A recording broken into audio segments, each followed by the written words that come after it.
La reciente encuesta de Ipsos para Perú 21 habla sobre la criminalidad y el sistema de justicia, cómo la gente recepciona el desempeño de varios poderes del Estado.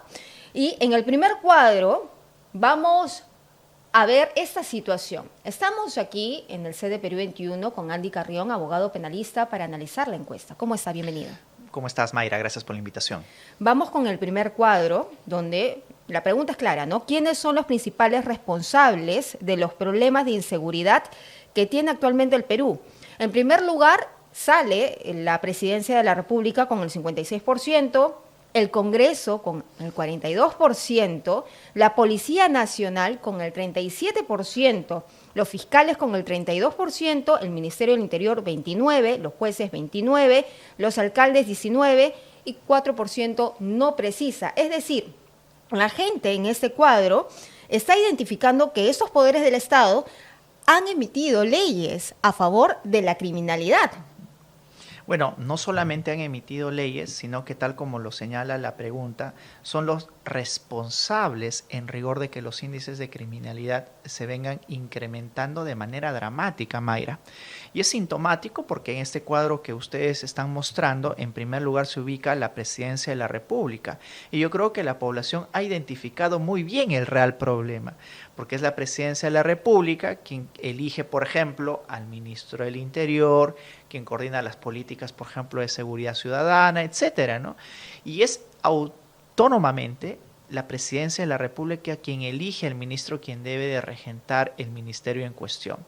En segundo lugar, tenemos a un Congreso de la República que yo creo que durante muchos años se ha venido deslegitimando, pero ahora está alcanzando ya picos dramáticos, ¿no? Porque las últimas medidas que se están tomando normativamente hablando en el Congreso de la República no están aportando en la lucha contra el crimen. Uno de los más paradigmáticos, la derogación de la detención preliminar, por ejemplo, ¿no? Y el hecho de que el Ejecutivo, actuando en consonancia con el Poder Legislativo, no hayan coadyuvado o que esto se restituya de manera inmediata. Y yo creo que la población está haciendo una muy buena lectura de los responsables, porque claro, luego fue de rectificarse el Congreso de la República e insistir con la detención preliminar, el Ejecutivo fue muy reticente.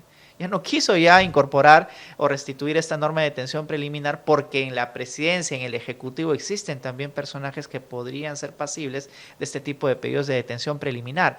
Entonces yo creo que es una muy buena lectura este cuadro y también encontramos a un actor principal, ¿no? Que es la Policía Nacional. Yo creo que debería de estar muy por encima de todos porque es la Policía Nacional quien se debería de encargar en rigor de la seguridad ciudadana. Y no los serenos, ni mucho menos porque en ocasiones se trata de deslindar de responsabilidad atribuyéndosela a los alcaldes. Y de hecho la población también está de alguna manera identificando a los alcaldes, a las municipalidades como responsables de la inseguridad y aquí vemos también que están con un 19%. Entonces, haciendo una valoración global del cuadro a la respuesta a la pregunta de quiénes son los principales responsables de los problemas de inseguridad, vemos que la presidencia está encabezando ello porque es el Ejecutivo, Mayra, quien definitivamente tiene que controlar la seguridad ciudadana. Y es el que toma las decisiones. Y es el además que toma las decisiones. Por ejemplo, ahora estamos imbuidos en una discusión del ministro del Interior que no tiene ningún tipo de resultados, ¿no? Y quien debería de tomar el toro por las astas y decidir cambiar al ministro para poner a alguien que sea más eficaz, pues no lo está haciendo. Entonces la población lo percibe. Yo creo que más allá de los análisis técnicos, la población está percibiendo realmente cuál es el problema.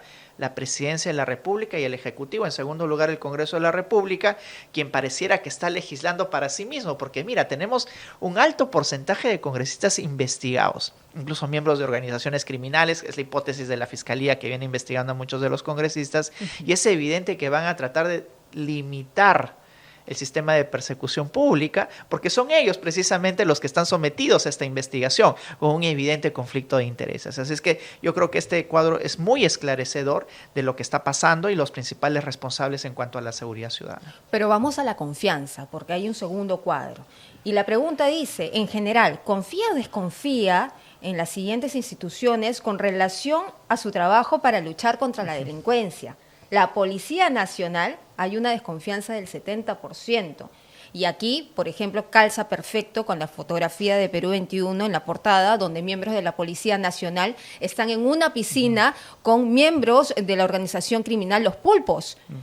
Y Aquí ese es un ejemplo claro. Luego están las municipalidades, el 75%.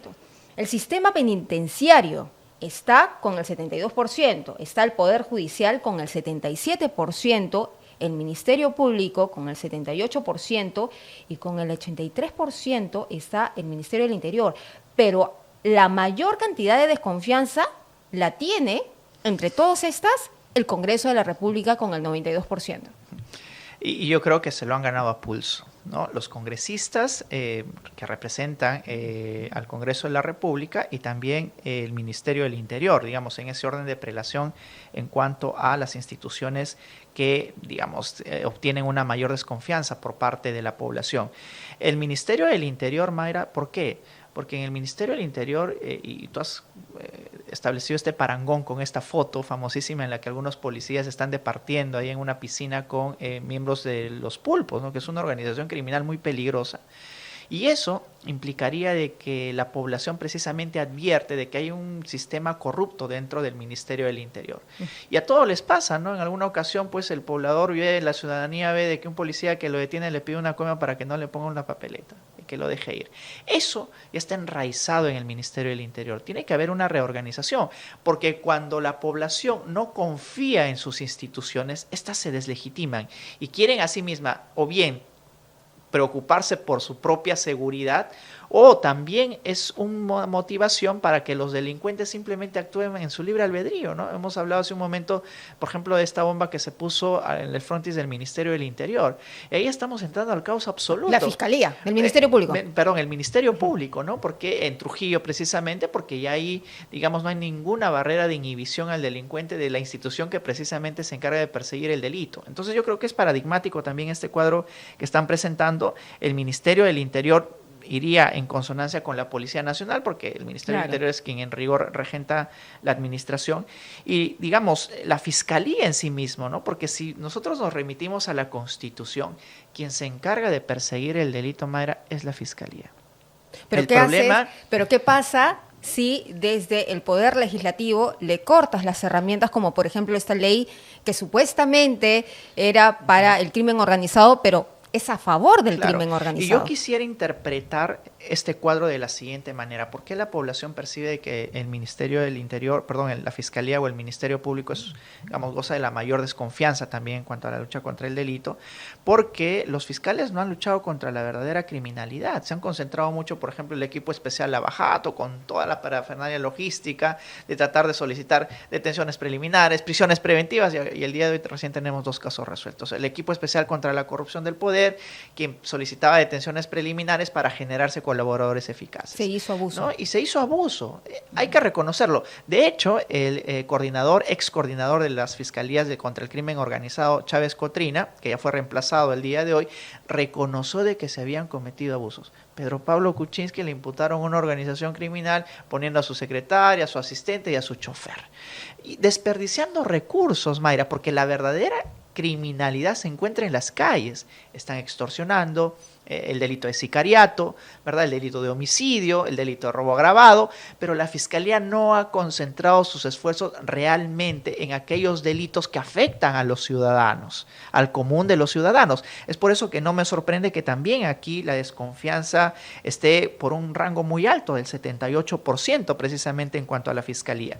Y claro, el Poder Judicial, porque el Poder Judicial es quien decide las solicitudes del Ministerio Público. Si bien es cierto, el Poder Judicial no lucha contra la criminalidad, es pero tiene quien decide, pero sí toma las decisiones al respecto. Entonces, yo creo que aquí la población desconfía ya de todo el sistema de la persecución del delito. Y eso es Policía peligroso. Nacional, el Ministerio del Interior, Policía Nacional, la Fiscalía, el Poder Judicial y el Congreso de la República.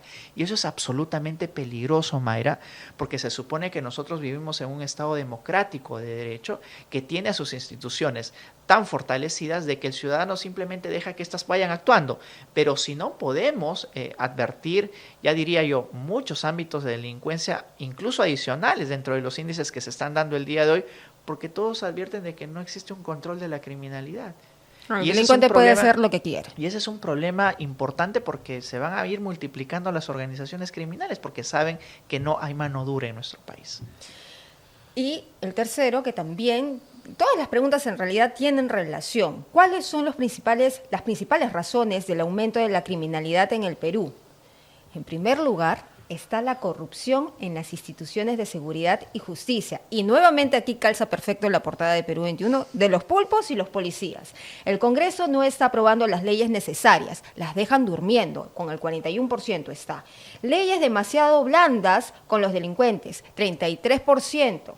Falta de liderazgo del Ejecutivo en temas de seguridad, 26%. Crisis económica y la falta de oportunidades laborales, 22%, y luego bajando. Bueno, yo creo que aquí sí ya es un análisis mucho más profundo del por qué en rigor se está incrementando los índices de criminalidad en nuestro país. Y es evidente que el principal actor que debe de promover la persecución del delito, más bien son instituciones que tienen un alto índice de corrupción. Mayra, si uno revisa la confianza en las instituciones y aparte las razones del aumento de la criminalidad, podríamos decantarnos por la percepción en rigor de que las instituciones que se encargan de perseguir el delito y el sistema de justicia son instituciones por sí mismas corruptas. Entonces, ¿cómo una institución que tiene altos índices de niveles de corrupción, es decir, el delito enquistado en la institución, va a luchar contra la corrupción o contra algunos otros delitos? No se puede. Y la población yo creo que es muy razonable, la ciudadanía es muy razonable al momento de realizar este tipo de apreciaciones y opiniones respecto a las preguntas que están formulando, porque está identificando correctamente la raíz del problema. Ahora bien, no solamente eso, sino el Congreso de la República, que ya comentamos, simplemente en lugar de afianzar la lucha contra el delito, está más bien flexibilizando los criterios. Es más, en el tema de la detención preliminar, Mayra, conjuntamente con el Ejecutivo, habían propuesto excluir los delitos de corrupción de funcionarios para solicitar la detención preliminar. ¿Están luchando contra el crimen o más bien a favor? Esa es una pregunta que aquí se está respondiendo en base a las razones del aumento de criminalidad. La falta de liderazgo del Ejecutivo es patente. Tenemos un ministro del Interior que únicamente está, enervando los ánimos de la población porque no tiene resultados concretos y que nos está dando explicaciones, diría yo, hasta tomadas del pelo, ¿no? Porque cuando se le plantea el tema del SINADEF del número de fallecidos que tendrían eventualmente una causa en los homicidios o sicariatos, dice que no, que se deberá a algún otro motivo, ¿no? Entonces, ¿qué espera el Ejecutivo para tomar una decisión de cambiar a este ministro del Interior? No existen resultados. Y esa ineficiencia en el trabajo del Ministerio del Interior está provocando que los índices de criminalidad se incrementen. Y ese es el principal inconveniente. Y bueno, las demás razones y sobre todo la falta de valor que es transversal, ¿no? Si tenemos instituciones corruptas como principales encargadas de perseguir el delito, ¿qué uno puede esperar de las demás? Y esa falta de ética, de valores dentro de las instituciones públicas también está advertido precisamente en este cuadro que acabas de lecturar.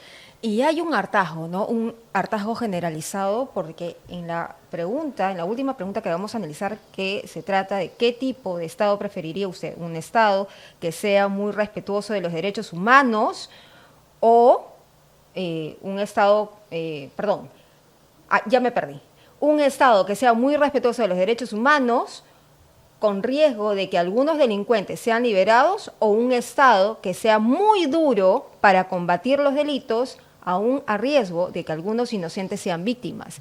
Y aquí la cifra es bastante reveladora. Al 62% prefiere un Estado que sea muy duro para combatir los delitos, aún con riesgo de haber inocentes. Sí. ¿Qué implicaría ello? Y podríamos hacer un ejercicio con este cuadro, ¿no? Si el 62% de la ciudadanía está a favor de un Estado duro, que no respete los derechos y de alguna manera porque se liberan a los delincuentes, eso quiere decir que este 62% podrían convertirse en votos de alguien como Bukele, por ejemplo, el día de mañana en nuestro país, ¿no? Y es paradigmático porque si uno observa las cifras, eso desencadenaría. Yo creo que la ciudadanía ha advertido que con la garantía de los derechos, con el trato humano que se le da a las personas que están siendo investigadas, no se logra reducir los índices de criminalidad y por tanto requieren un Estado fuerte. Digamos, salvando las diferencias entre el país que regenta ahora Bukele y el nuestro, él se aprovechó precisamente de esta desazón de la ciudadanía y convirtió en votos a su favor para que pueda él ganar las elecciones presidenciales y posteriormente logró controlar la criminalidad en ese país. ¿A costa de qué? De lo que aquí se pregunta, de un Estado fuerte, de un Estado, por ejemplo, que no necesariamente respete los derechos humanos. Entonces, yo creo que este cuadro sería un indicador concreto para una consecuencia política, que alguien podría aprovechar este 62%, ¿verdad?, de aprobación de un Estado fuerte para convertirse en el nuevo presidente del Perú, lo que implicaría de que están esperando un Bukele en nuestro país, Mayra. Bueno, ya la posibilidad de Antauro, que era un personaje radical, ha desaparecido al momento, pero hay quienes podrían capitalizar esos votos. Pero ese ya es otro tema de conversación. Es otro tema político, pero yo creo que el 62% que promueve un Estado duro implica ya la desconfianza absoluta de las instituciones como han venido funcionando hasta el día de hoy. Quieren un golpe de mesa y decir, aquí seamos duros con el delito y no importan los derechos humanos. Eso nos demuestra este cuadro. Muchísimas gracias, doctor Carrión, por estar con nosotros analizando esta encuesta de Ipsos para Perú 21, que tiene que ver con un estudio sobre la criminalidad, la percepción que tienen las personas y el sistema de justicia además. Regresamos.